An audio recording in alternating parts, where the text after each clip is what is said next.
जय श्री राधे कृष्णा दोस्तों, हर हर महादेव। आप सभी के जीवन में भगवान श्री हरि और भगवान महादेव की कृपा हमेशा बनी रहे। इस वीडियो में आज मैं आपको सोमवार की व्रत कथा का श्रवण कराने जा रही हूँ। सोमवार का दिन भगवान शंकर को समर्पित होता है। आज के दिन भक्त भोलेनाथ को प्रसन्न करने के लिए विशेष पूजा अर्चना करते हैं। कुछ लोग आज के दिन व्रत भी रखते हैं ताकि भगवान शिव की कृपा प्राप्त की जा सके। ऐसा माना जाता है कि अगर आप आज के दिन व्रत ना भी रख पाएं तो भी आपको सोमवार की व्रत की कथा का श्रवण जरूर करना चाहिए। इससे आपको व्रत के समान पुण्य फल की ही प्राप्ति होती है। आइए सोमवार की व्रत कथा प्रारंभ करते हैं। प्रेम से बोलिए भगवान महादेव की जय। हर हर महादेव। एक समय की बात है, किसी नगर में एक साहूकार रहता था। उसके घर में धन की कोई कमी नहीं थी, लेकिन उसकी कोई संतान नहीं थी। इस कारण वह बहुत दुखी था। पुत्र प्राप्ति के लिए वह प्रत्येक सोमवार व्रत रखता था और पूरी श्रद्धा के साथ शिव मंदिर जाकर भगवान शिव और पार्वती जी की पूजा करता था। उसकी भक्ति देखकर एक दिन मां पार्वती प्रसन्न हो गईं और भगवान शिव से उस साहूकार की मनोकामना पूर्ण करने का आग्रह किया। पार्वती जी की इच्छा सुनकर भगवान शिव ने कहा, हे पार्वती, इस संसार में हर प्राणी को उसके कर्मों का फल मिलता है और जिसके भाग में जो हो उसे भोगना ही पड़ता है।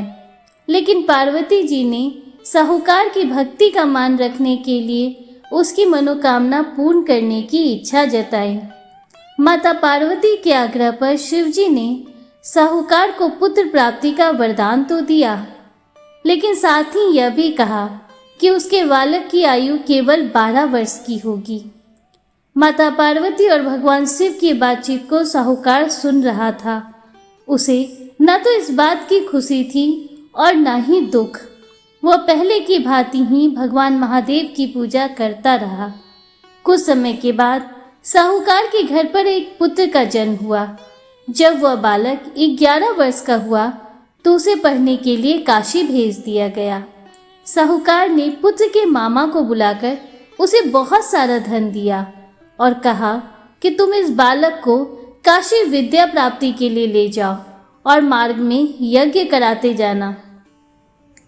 जहाँ भी यज्ञ कराओ वहाँ ब्राह्मणों को भोजन कराना और दक्षिणा देते हुए जाना। दोनों मामा भांजे इसी तरह यज्ञ कराते और ब्राह्मणों को दान दक्षिणा देते काशी की ओर चल पड़े। रास्ते में एक नगर पड़ा, जहाँ नगर के राजा की कन्या का विवाह था। लेकिन जिस राजकुमार से उसका विवाह होने वाला था वो एक आंख से काना था। राजकुमार के पिता ने अपने पुत्र के काना होने की बात को छुपाने के लिए एक चाल सोची। साहूकार के पुत्र को देखकर उसके मन में एक विचार आया।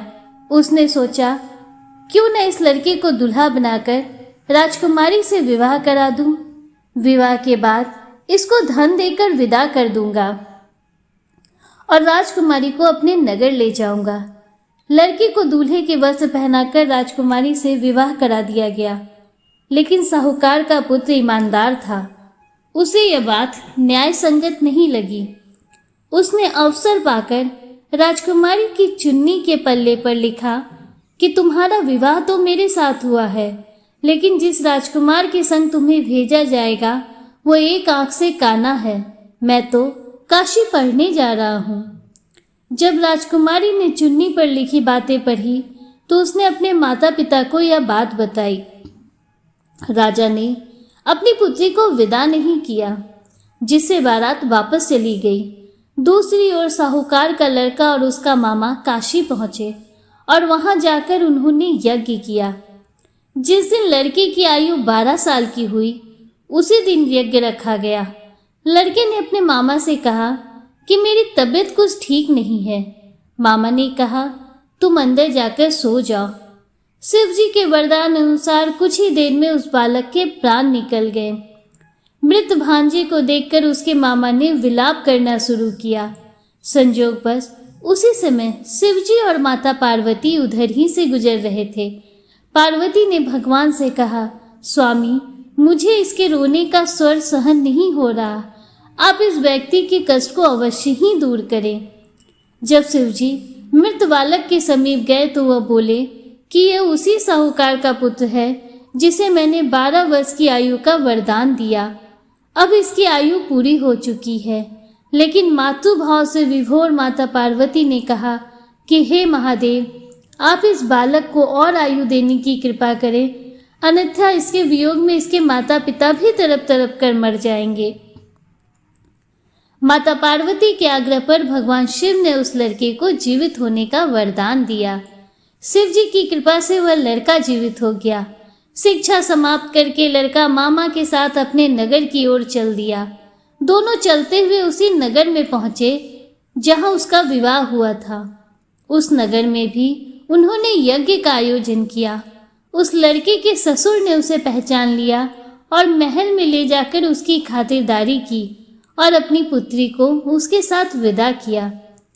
इधर साहूकार और उसकी पत्नी भूखे प्यासे रहकर बेटे की प्रतीक्षा कर रहे थे।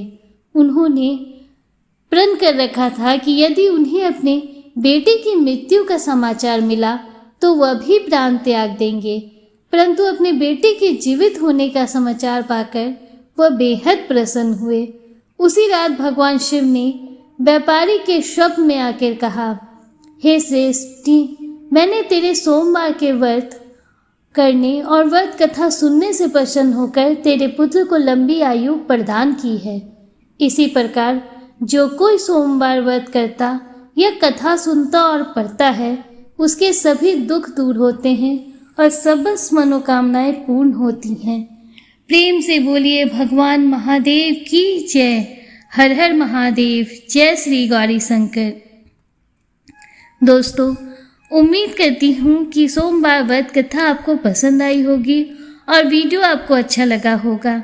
अगर वीडियो आपको अच्छा लगा हो तो वीडियो को लाइक कीजिए, दूसरों के साथ शेयर कीजिए, कमेंट में हर हर महादेव जय श्री राधे कृष्णा जरूर लिखिए। अगर आप हमारे चैनल पर पहली बार आए हैं तो चैनल को सब्सक्राइब कीजिए, बेल आइकन जरूर प्रेस कीजिए, जिससे आगे भी आपको ऐसी ही रोचक जानकारियाँ मिलती रहें। मिलते हैं आपसे अगले वीडियो में, तब तक के लिए हर हर महादेव। जय शिव शंभू। राधे राधे।